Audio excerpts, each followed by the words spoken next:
Hey guys, um, so I just sent out the email to you, and I wanted to kind of read something to you. This is out of Matthew 6. Uh, what made me think of this is it was Father's Day yesterday, and for us it was graduation as well. So Abby finally um, graduated. She's our fourth kid to graduate, so we've been through this before, but it was pretty special to see her get that diploma, to see her walk across that stage, and there was I don't know a plethora of emotions that Amy and I felt. But and hey, on that side note, congratulations to you guys who graduated. I know I've been seeing pictures of you fellas. I know Nathan, I think Eddie graduated this weekend too, where they had their ceremony. I think Chris is coming up here. Mason, obviously, Mason graduated with Abby. So anyway, a lot of guys getting stuff done, and a huge accomplishment getting done with high school. What an incredible milestone! Um, but it was Father's Day as well, so I was got to spend a couple days with my father, and yeah, a couple things always strike me about Father's Day, and because some of you guys have been incredibly blessed to have a dad who um, has done things for the most part right. He's shown you how to love, how to work, how to love a woman, how to obey those in authority, and yet be your own man. He's taught you how to live wild at heart, I guess. And you, if you've had a dad like that, man, make sure you tell him you love him. Make sure that you tell him that you appreciate him, because it's rare, and it's easy to take things for granted. If you haven't had a dad like that, um, and I can empathize with that as well, man, I would encourage you to find that father, that type of father in our Creator, because God is a faithful father, and and I love my dad. Love my dad. Dad taught me a lot about loyalty. They're going to be celebrating their 47th wedding anniversary this year, and um, what an incredible accomplishment to be married to the same woman for that long, and yeah, Dad taught me a lot about working hard. He taught me a lot about um, yeah, important things, right? But my relationship with my dad hasn't always been good, hasn't always been healthy, and I was reminded of that this weekend. It doesn't diminish how much I love him, but there was a time in my life when I wanted my dad to tell me that you're a man, and I didn't ask for it, and he never, yeah, he just never said it. So I tried to find it in the world, what a man was, and I believed the lie of the world, and I sought it in, I sought meaning in what the world was offering, and it was empty, right? And so I want to read this to you, Matthew 6. This is at the end of Matthew 6. It's at the end of his, towards the end of the Sermon on the Mount. And he says, "For this reason," verse 25, "I say to you, do not be worried about your life as to what you eat, what you will drink, nor for your body as to what you will put on. Life is more than food, and the body is more than clothing. Look at the birds of the air. They do not sow, they do not reap, nor gather in the barns, and yet your heavenly Father feeds them. Your heavenly Father feeds them. Are you not worth much more than they?" Um, and this is more than, I mean, it's about sustenance. It's about that God gives us what we need, right? Not what we want, but what we need. Purpose, affirmation. He gives us provision. He gives us those things, right? And who of you, by being worried, verse 27, can add an hour to his life?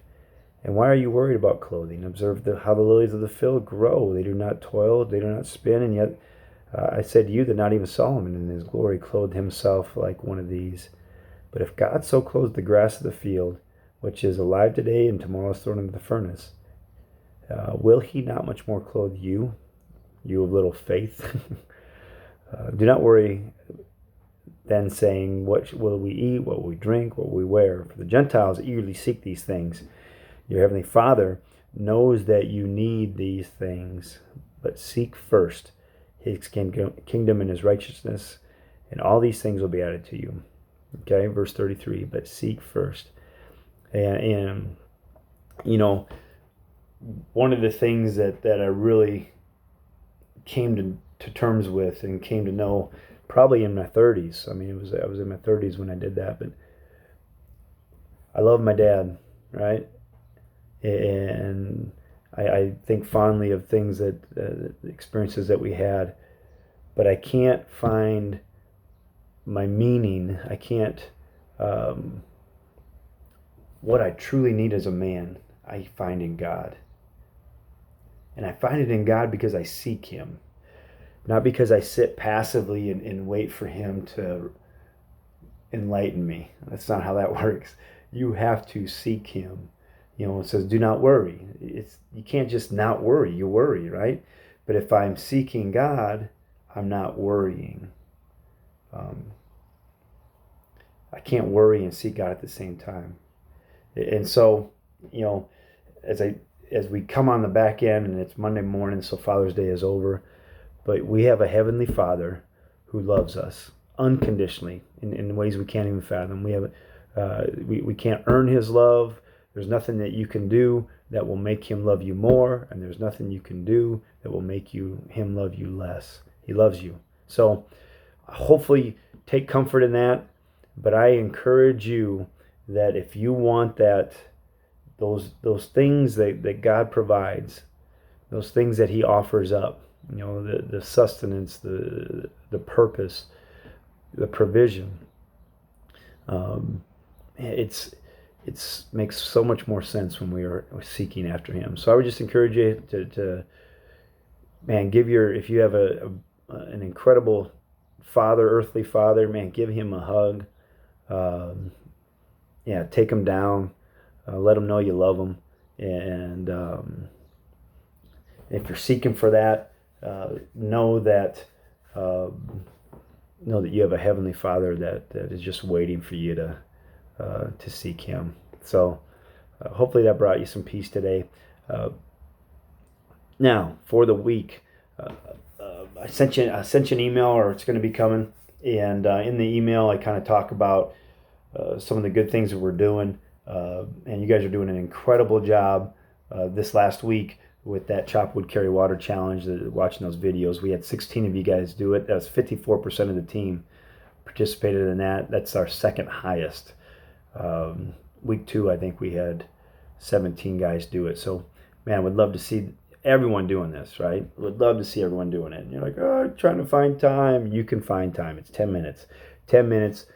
Write down your notes. Send them to Dylan. It's good stuff, fellas. If you can't get on a mat, at least you can watch good wrestling. Oh, by the way, July 25th,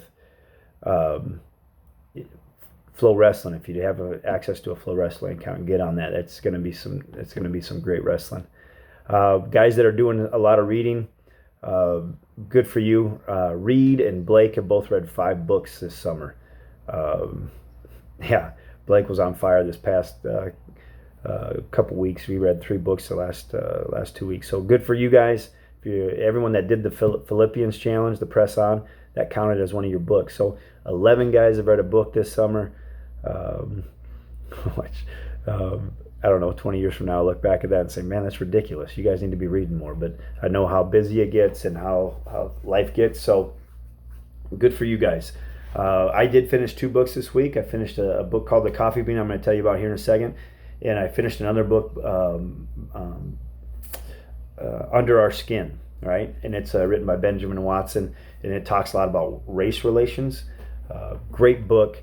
Allowed me to kind of see a different perspective, and Ben does it in a way that's not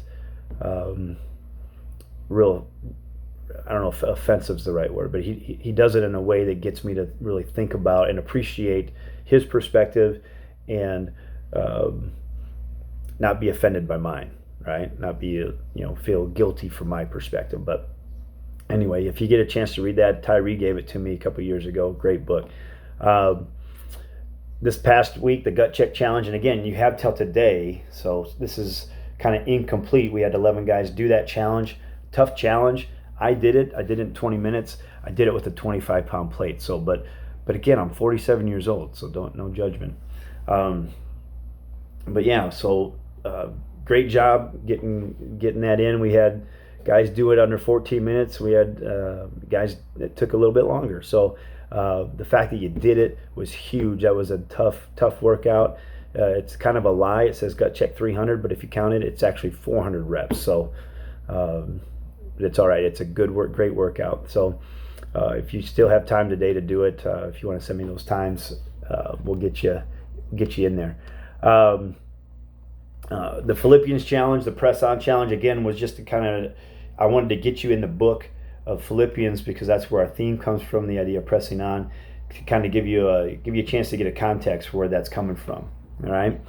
We'll talk a lot about the verse, for I can do all things through Christ who gives me strength. It's a very misquoted verse, but if you read the whole book, you kind of get an idea what Paul's talking about. He's not talking about winning wrestling matches, or get an A on a test. That's not what he's talking about. So yeah, I would encourage you, even if you missed the deadline, you get a chance to read those 4 chapters. Here is your challenge for the next 2 weeks. Actually, you have till July 10th, so this is a long time. You got 3 weeks to do this. There's going to be 2 parts. First part is the MURPH. The MURPH is a workout that normally guys do it during Memorial Day. That's the big MURPH day. MURPH day is a workout of the day that is it's in honor of Lieutenant Michael P. Murphy. He was a Navy SEAL that fought in Iraq. In the email, I send you a link to it that kind of explains it. But there are 3 different ways to do this. All right, 3 different ways to do it. You can do it the way that's intended to be done. So what you do is you jog a mile, you do 100 pull-ups, you do 200 push-ups, 300 bodyweight squats, and then you run another mile. Okay, 5 things. You do all that in that order. So you run the mile, you do 100 pull-ups, then you do the push-ups, then you do the squats, then you run another mile, and you do it all with a 20-pound vest. If you do it, all of that, you're kind of like, that's the Jedi style, right? You get 40 points. If you do the master level, which you do all that stuff, you do it all in order. You just don't do it with a weighted vest on. You get 30 points. Okay. Now, if you want to do the workout, but man, I don't have access to a 20-pound weight. I can't put 20 pounds in a backpack, or man, it's just too hard. Then you can do the novice level if you want, just to get it done, and then you're allowed to. If you want to break up the pull-ups, push-ups, and the squats like in intervals, like 10, 20, 30. So you do 10 pull-ups, 20 push-ups, 30 bodyweight squats, and you do that 10 times. And then you jog the mile. Then that's just a novice, and you get 20 points. So I would encourage you to do it. I think last year we only had 8 guys do it. So you have 3 weeks to do this, and I want to beat 8. I would love to get close to 20 of you guys doing this. So captains, challenge your team. All right, challenge your team. See if you guys can beat each other's time. But time's not important. And usually when you guys turn in times, I'll try to see where you line up nationally with everyone else that does it. And if you yeah, so it's kind of fun to see that. Yeah, get that challenge done. Again, it's on the email. There's a link to it to kind of give you guys a visual. The second challenge is the second book I read this week was The Coffee Bean, and it's written by John Gordon, who I'm a big fan of, and this guy Damon West. Damon West has this incredible story, right? So he is a guy that was a meth addict. He was a college football player, meth addict, was in prison. When he was in prison, he was told the story of the coffee bean. And then he, with John Gordon, tells this story in a book. But there's a video, and there's a link on YouTube, a link to a YouTube video in the email. And I want you to go to that video, and I want you to read it, or I want you to listen to it. watch it. Sorry, I want you to watch it. It's 15 minutes long, and he tells his story. And again, it's an incredible story of redemption, of a guy who screws up royally, and yet he's able to make something of his life, right? So the challenge is, are you going to be a carrot, an egg, or a coffee bean? Okay, so that's kind of a precursor to it. Adversity is going to hit. Are you going to be a carrot, an egg, or a coffee bean? And he explains all that, okay? Now, he also tells you, he shares 5 ways that we can become a coffee bean. And what I want you to do is watch the video, and I want you to text me after you watch the video the 2 ways that you think you could or do and implement into your life. 2 of the 5 ways that you're like, man, I could do that. I could do that. I really want to do that. 5 ways to be a coffee bean. You tell me 2 of the ways that you're going to try to implement into your life over the next 2 weeks, 3 weeks, and you get 15 points. So big points this week. You got reading. You can continue to read books. You can do the MURPH. You can do the coffee bean. Also, in the email, I sent you again the link to do a physical. Okay, you're gonna need to get the physical done. Everyone needs a physical. You need a physical so you can start working out with us in the fall. So please get a physical done. The files you need, I emailed to you, so check those out. Last thing, just keep kind of, if you're keeping tabs on this, the MJC just changed their season. All right, so it's going to be a second semester sport for the junior college circuit. Chances are that our season will be altered a little bit, probably very much like that. Okay, so just kind of be ready for that. Kind of wrap your mind around it, where we would start in January and go to the end of April. Okay, yeah, more details to come with that kind of going forward here, but that is kind of what I have for you. The quote I gave you is, if it is to be, it is up to me. It comes from that coffee bean book. You'll hear it from the quote from the video on the Damon West video that I sent you. All right, so that's a lot of stuff for you. But again, love your dads. Tell them you love them, you appreciate them. Seek first his kingdom. Ultimately, our earthly father is going to kind of, I screw up. I let my boys down. I get angry. Yeah, but we worship a God, a Father who is always faithful and never lets us down. So hopefully you can cling to that. Do the MURPH.